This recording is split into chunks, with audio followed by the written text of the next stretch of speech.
And right now, to kick off our workshop, to share her insights into what making moves mean and how you can keep your success in motion, we have the one, the only Group Chief Marketing Officer at Metropolitan. Let's make some noise for Nonntokozo Madonsela. No matter what, got money on my mind, I can never get enough.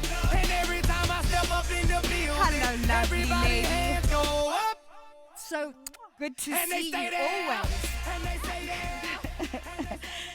So this year, I love the theme, Women Who Make Moves. You are definitely one of those women. And what I love about you, Nonto, and I can really say so many things, starting with this fabulous dress that you are wearing. But when you move, you like to take others with you. Yes. Why is that? Because there is so much opportunity. There is so much reward in walking the journey with those that are around you. And I believe in abundance. What I give, I attract. If it doesn't come back to me, it will come to my children. So I'm really working hard, plowing love, plowing kindness, so that my children can have the benefit, perhaps when I'm gone, perhaps whilst I live. But to start our conversation, I love talking about the number of days I've lived.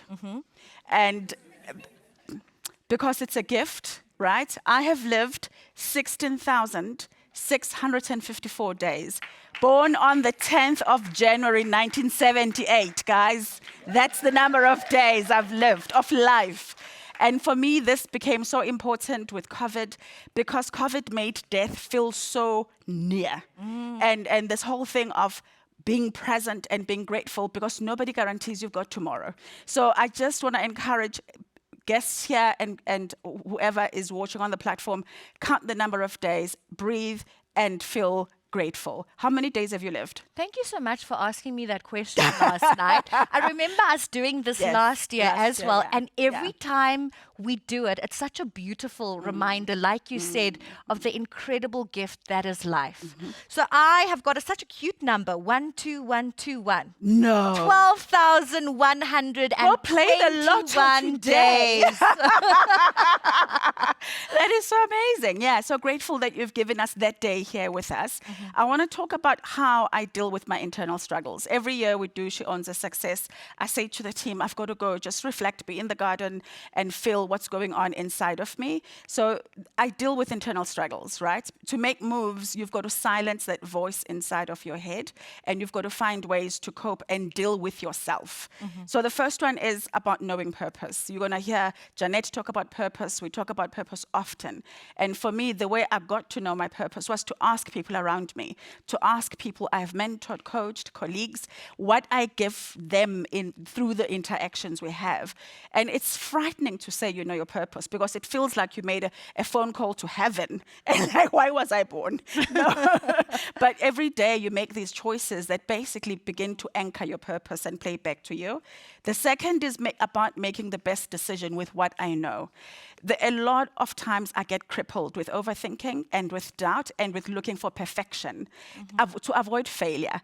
And I've learned to say, given what I know today, given what I know now, this is the sensible decision to make, so that I can move on and kind of feel a sense of movement and pace, which gives me the sense of making moves. The third one is I ask myself, and I've asked this of my friends, where one is struggling with a difficult decision or choice, I ask, how would you feel if you died today? Would you feel like you have made the right choices?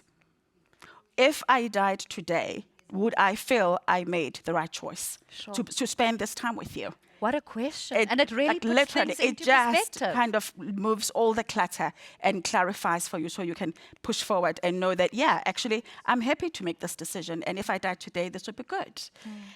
My inner voice is my superpower. So I talk about how most of us know the answers we want. Most of us know the answer we want. But most of us ignore the voice.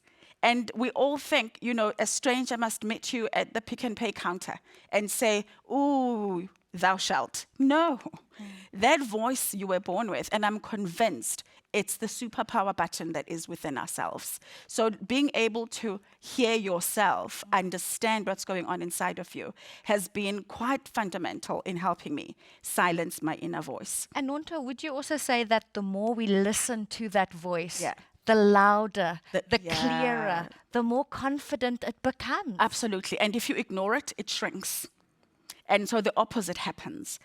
The fifth thing for me is about just true gratitude. I journal a lot, and I am always, even just entering my bath or being in the shower, when the water hits my skin or as I disappear into my bath soaking, there's a moment of just like, wow, this is good. There's no champagne sometimes, but the water... The water and soap is amazing. Yeah. So just authentic gratitude. And in fact, I reflected with my brother and I said, do you realize how blessed you are? Do you actually realize? And we both shared how we were feeling, and deep gratitude was a big thing in our lives in that hour.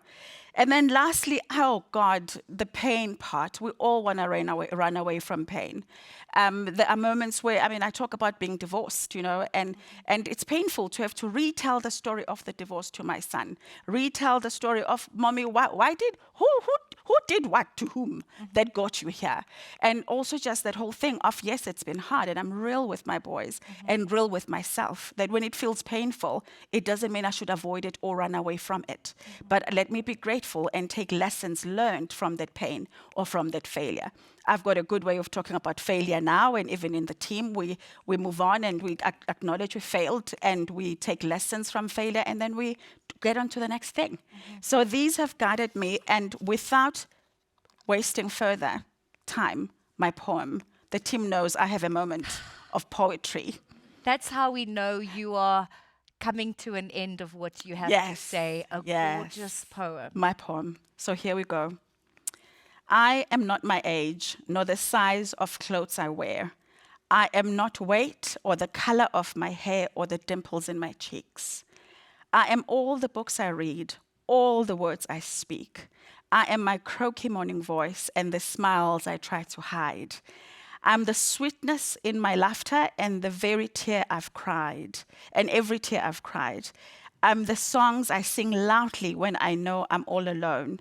I'm the places I have been to, and I am the one that I call home. I'm the things that I believe in and the people whom I love. I am the photos in my bedroom and the future I dream of. I am made of so much beauty, but it seems that I forgot when I decided that I was defined by all the things I am not. Oh. And you truly are beautiful. Thank you for always sharing your light so graciously with us. And thank you for saying yes when we invited you. Thank you for inviting me again. Yes.